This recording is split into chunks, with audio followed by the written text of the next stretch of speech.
मन में कई तरह के विचार आते हैं।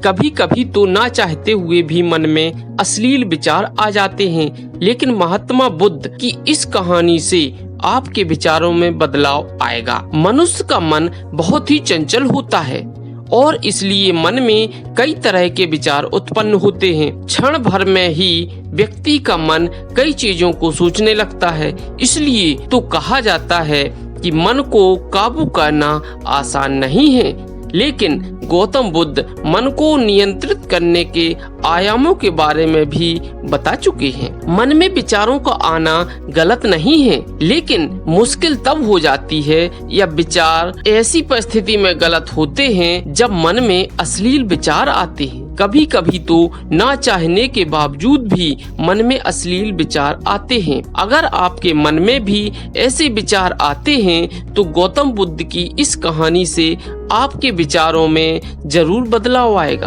बुद्ध अपने भिक्षुओं को उपदेश देने के साथ ही उन्हें भिक्षाटन के लिए भेजते थे। एक बार उन्होंने अपने भिक्षु भरत को भिक्षा लेने के लिए एक श्राविका के घर भेजा। भरत पूरे रास्ते मन में यह सोचते हुए श्राविका के पास गया कि आखिर आज भिक्षा में क्या भोजन खाने को मिलेगा, क्योंकि भरत चंद्र वंश के राजकुमार थे और बुद्ध के सानिध्य भिक्षु के रूप में दीक्षित हुए थे।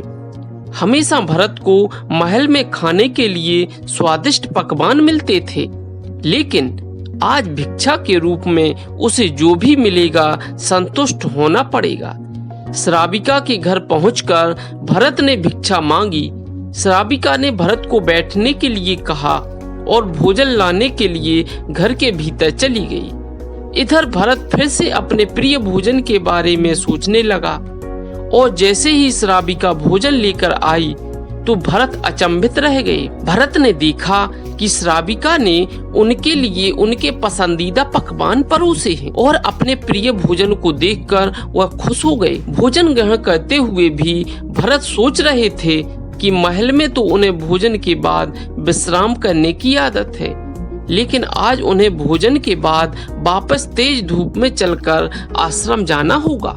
लेकिन भोजन के बाद श्राविका ने भरत को कुछ समय के लिए विश्राम करने का आग्रह किया। भरत फिर से खुश हुए कि आखिर आज उनके मन की सारी इच्छाएं कैसे पूरी हो रही हैं। इसके बाद भरत कुछ देर विश्राम करने लगे, लेकिन विश्राम करते हुए भी लेटे लेटे वह सोचने लगे कि आज तो मुझे भोजन के बाद विश्राम करने को मिल गया, लेकिन ऐसा रोज रोज नहीं होगा। जब भरत विश्राम के बाद उठे तो श्राविका ने कहा कि आप जब तक चाहें यहाँ ठहर सकते हैं। भरत अब समझ गए कि ये कोई संयोग नहीं हो सकता। उन्होंने श्राविका से कहा कि मुझे क्षमा कीजिए, क्या आप मेरा मन पढ़ सकती हैं? श्राविका ने हाँ में उत्तर दिया और कहा कि हाँ मैं मन पढ़ सकती हूँ। शुरू में यह कठिन था, लेकिन फिर मैंने स्वयं के मन के विचारों को देखना शुरू किया। पहले मेरे विचारों की संख्या अनगिनत हुआ करती थी।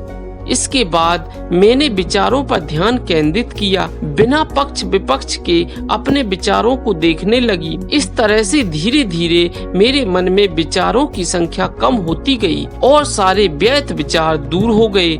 इसके बाद से ही मैं दूसरों के मन में चल रहे विचार को पढ़ लेती हूँ। हालांकि श्राविका की बात सुनकर भरत घबरा गए। इसके बाद भरत ने श्राविका से आज्ञा ली और आश्रम के लिए निकल पड़े। रास्ते में भी भरत फिर से मन में आए विचारों का स्मरण करने लगे कि श्राविका के बारे में उसके मन में अश्लील विचार भी आए थे। श्राविका ने उसे भी जान लिया होगा, वह मेरे बारे में क्या सोचती होगी। भरत खुद को लज्जित महसूस कर रहे थे। भरत ने आश्रम पहुंचकर गौतम बुद्ध से कहा कि अब मैं कभी भिक्षाटन के लिए नहीं जाऊंगा। बुद्ध ने भरत को पास बुलाया और कहा कि क्या हुआ है, तुम मुझे सारी व्यथा बताओ। भरत ने सारी बातें बुद्ध को बताई। इसके बाद बुद्ध ने कहा कि अगले एक हफ्ते तक तुम भिक्षाटन के लिए उसी श्राविका के घर पर जाओगे। लेकिन तुम्हें इस बात का ध्यान रखना होगा कि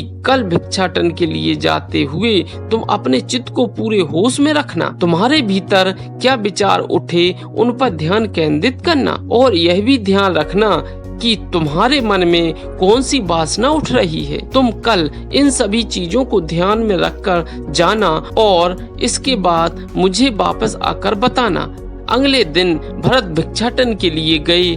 बुद्ध के बताए अनुसार वह पूरे रास्ते अपने होश को जागृत रखते हुए चल रहे थे। जब श्राविका का घर आया तो भरत ने भिक्षा मांगी। उसके भीतर कोई वासना नहीं थी और न ही कोई विचार उत्पन्न हो रहे थे, क्योंकि उसने अपने मन को पूरी तरह जागृत रखा था।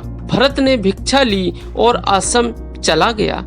भरत ने बुद्ध को प्रणाम किया और कहा कि आज उसे जिस आनंद की अनुभूति हुई वह पहले कभी नहीं हुई है। मित्रों, आज की स्टोरी कैसी लगी कृपया कमेंट कीजिए, वीडियो को लाइक कीजिए और अपने मित्रों को शेयर कीजिए, तथा आप चैनल पर नए हैं तो चैनल को सब्सक्राइब कीजिए। धन्यवाद। नमो बुद्धाय।